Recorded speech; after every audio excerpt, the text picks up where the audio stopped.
Kekecewaan publik masih terasa hingga akhir pekan ini. Kecewa karena menyuarakan aspirasi justru dilanjutkan dengan aksi menjadi kriminal, anarkisme hingga penjarahan. Bahkan semua warga bangsa berperan untuk meredamnya. Dan waktunya warga jaga warga agar tidak terseret perpecahan. Kepedulian rakyat sangat dinantikan karena sebagian energi justru tersalurkan ke arah yang salah. Dan berikut laporan khas redaksi.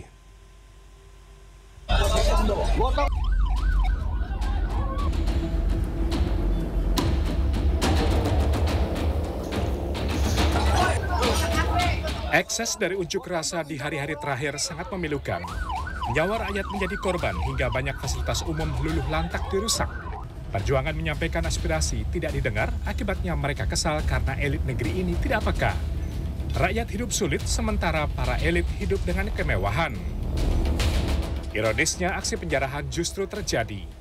Penjarahan dilakukan di beberapa lokasi. Masa tidak dikenal mendatangi rumah pejabat dan beberapa anggota DPR.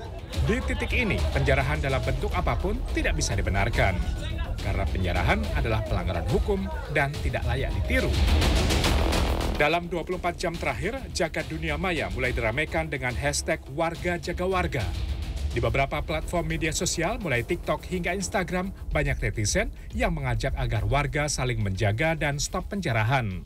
Warganet mengajak siapapun untuk bisa menjaga persatuan dan tidak terjebak dalam perpecahan. Selain menjaga sesama, warganet juga meminta saling menjaga fasilitas umum. Sebab jika fasilitas umum rusak, maka rakyat juga yang terkena getahnya. Anarkisme bukanlah jawaban. Di mata Menko Polkam periode 2019-2024 Mahfud MD, maaf yang disampaikan oleh para pejabat dan anggota DPR sekalipun jangan hanya menjadi formalitas. Namun harus ada perubahan kebijakan sesuai dengan tuntutan dan rasionalitas tata kepemerintahan. Ia menyebut aksi yang dilakukan merupakan bentuk ketidakpuasan masyarakat atas masalah yang bertubi-tubi dan tidak terselesaikan. Ini sebenarnya akumulasi dari kekecewaan publik terhadap masalah lain. Itu saja, sehingga kalau minta maaf itu sifatnya personal, is okay. Setiap hari raya sudah minta maaf, sudah buka open house gitu, agar saling minta maaf. Tetapi untuk urusan-urusan hukum harus ditegakkan dengan benar. Bukan hanya hukum pidana, tetapi hukum tata negara, hukum tata pemerintahan, ya, hukum perencanaan pembangunan. Sementara itu, Wakil Presiden ke-10 dan 12 Republik Indonesia Yusuf Kala dalam dialog CNN Indonesia Prime News Sabtu malam menilai aksi unjuk rasa yang terjadi sejak 25 Agustus lalu adalah akumulasi dari kemarahan masyarakat. Tentu kita beri kesempatan pemerintah untuk menyelesaikan ini dengan janji dan harapan bahwa berbuat.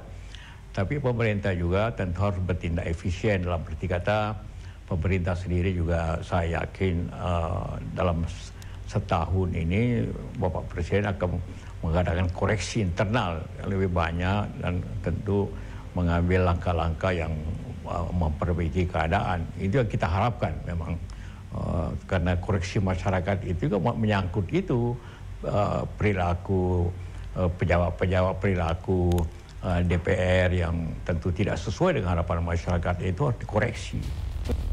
Hingga detik ini, kepedulian kita semua sangat menentukan agar Republik bernama Indonesia bisa kembali damai dan pulih. Pejabat dan elit dituntut untuk bisa introspeksi hingga menjaga sikap agar tidak melukai hati rakyat. Karena bagaimanapun, rakyat yang memiliki kedaulatan tertinggi di Republik ini. Tim Liputan CNN Indonesia.